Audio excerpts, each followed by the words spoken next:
Right now, the most played game on Steam is also one of the most hated. CS2 pulls in over 1 million players daily, and at the same time, all of them are complaining about it. Just open any Reddit thread, any Twitch stream, or any post-match lobby. Everyone is mad. They're mad about the tick rate, the smokes, the cheaters, the vac system that never really vacuums anything. And yet, they can't stop playing. It's kinda bizarre when you think about it. Counter-Strike is not a new game. It's not even close. CS is a game that has been around longer than most of its player base. It looks old, it feels old, and still, it dominates. So the question is, why is this ancient game with all its flaws still at the top? And to really understand that, we've gotta go back.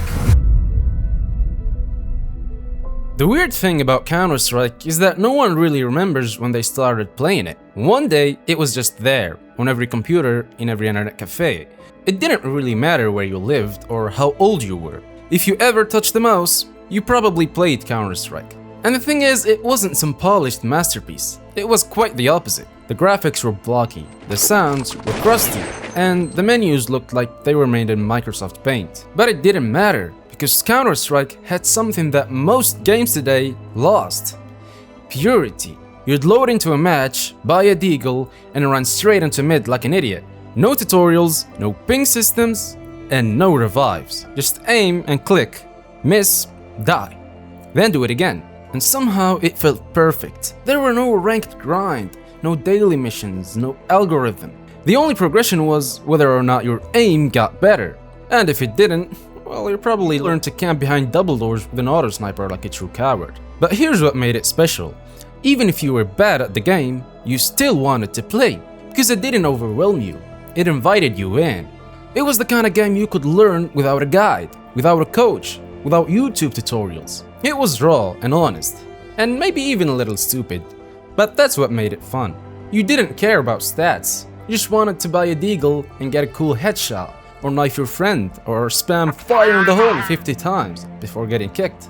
This game didn't just entertain us, it shaped how we see shooters today, and even now, years later, you'll hear the same story from players all over the world. Man, we used to play Counter-Strike every day after school. Because before it was an esports, before it was CS2, and before it was CSGO, Counter-Strike was just this simple little game that somehow felt bigger than it was. It says a lot about Counter-Strike that it's been around for 25 years and no one has really beaten it. Not because they didn't try, but because they didn't get it. If you were around in the 2000s or the early 2010s, you'll remember the wave of shooters trying to be the next CS. There was Crossfire, which looked like 1.6 reskin, but it had clunky mechanics and cartoon physics. There was America's Army, backed by the actual US military, by the way. They tried to mix tactics with realism, but the game was slow, clunky, and full of bugs. Even Call of Duty tried to dip into the search and destroy competitive scene. But no matter how fast the kills were or how flashy the kill streaks got, it just wasn't Counter-Strike. Because here's the thing, Counter-Strike makes you better through pain. You lose, you learn, and somehow players love that. In Counter-Strike, every mistake has a cost. You pick the wrong angle, gone. Don't clear a corner, dead. There's no second chance perk, no armor regenerating after a fight. Just throw instincts, pure reactions, and maybe a teammate with a broken English. While newer games try to protect you, Counter-Strike just throw you in the fire and says figure it out. And eventually you do. You learn not to rush mid on Dust 2 every round. You learn the difference between a dry peek and a flash entry. You learn that spraying an AK like a hose never works. Until it does. And while other games tried to simplify that formula, Counter-Strike leaned into it. It said if you're good, you'll win. If you're bad, get better. No excuses. That's why it didn't matter how many clones showed up. None of them had that brutal honesty. They gave you minimaps, kill streaks, healing, special powers, and loadouts. But CS just handed you a Glock and a Death Wish. And somehow that made it the most addictive game on the planet. There was a time when being a Counter-Strike fan didn't mean much, because even Counter-Strike fans couldn't agree on what game they actually loved. One group swore by CS 1.6, no skins, no polish, no mercy. The game was unforgiving, unfiltered, and weirdly perfect. And the other group, they wanted CS Source. smoother engine, updated graphics, and more physics, but to the old school crowd, it felt like the soul of CS was gone. It felt fake. This wasn't just a game difference, it was a philosophy split. Source players thought that 1.6 was clunky, and 1.6 players thought that the Source was soft. If you walked into an internet cafe back then and asked, which one is better, you were starting a war. Then came Counter-Strike Global Offensive, CSGO. It launched in 2012 and felt bad. It looked off, the guns felt weird. The color palette looked like someone put a yellow Instagram filter over the whole thing. Even the recoil felt like a joke. Most people tried it, laughed, and went back to whatever they were playing. But Valve didn't abandon it. They did what Valve does best: slow, painful updates. But one fix at a time, they started chipping away the hate. 1.6 players got their mechanics, and Source players got their visuals. And somehow over time, CSGO found a balance. The old rivalry started fading. 1.6 versus Source is not the argument anymore, because everyone is grinding CSGO. And then, new blood came in.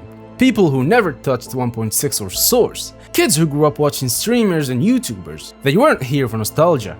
They were here because CSGO was just good. CSGO did something no one really expected. It took a broken, divided community and gave it a home. It wasn't perfect, but it was unified. Then the community started to evolve fast. Skins weren't just cosmetic, they were currency. Tournaments weren't just for fun, they were filling stadiums. Some guy with a $30 mouse could now be on stage with $1 million prize pool on the line. But even through all of that, the skins, the hype, the tournaments, the soul of Counter-Strike stayed the same. 5 versus 5, 2 bomb sites, and 1 life. CSGO didn't just replace 1.6 or Source, it ended the war. And in the process, it created the most dedicated shooter community the world has ever seen. There's something weird about Counter-Strike.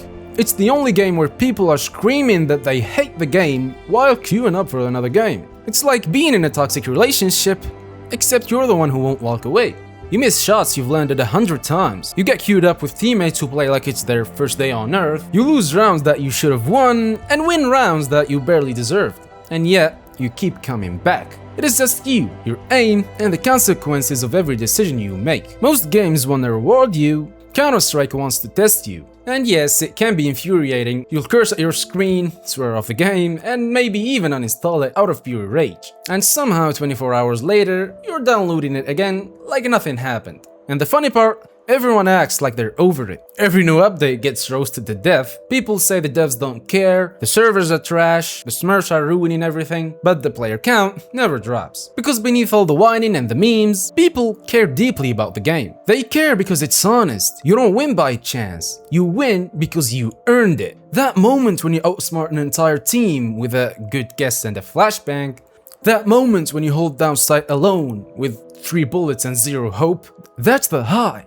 And that's why you suffer through the lows. You remember the clutch you almost pulled off. The time when you flashed your whole team and got roasted for weeks. Stop fucking flashing! The long nights, toxic hobbies, and hilarious fails. All of it becomes part of your gaming DNA. It's not just nostalgia, it's home. And what's crazy is that it's still growing. New players who have never touched 1.6 or Source are picking up CS2 and getting hooked the same way we did. They are building their memories now. They're building their era. Counter-Strike is more than a game. It's a culture. It teaches patience, punishes overconfidence, and rewards consistency. It brings people together even when it's tearing them apart mid-match. So yeah, players might hate it sometimes, they might even quit for a while, but they'll never really leave it, because deep down they know nothing else feels like CS. If you're still here, thanks for sticking around. If you felt something watching this, maybe hit that subscribe button, only if you want to. No pressure, only good vibes and more stories to come.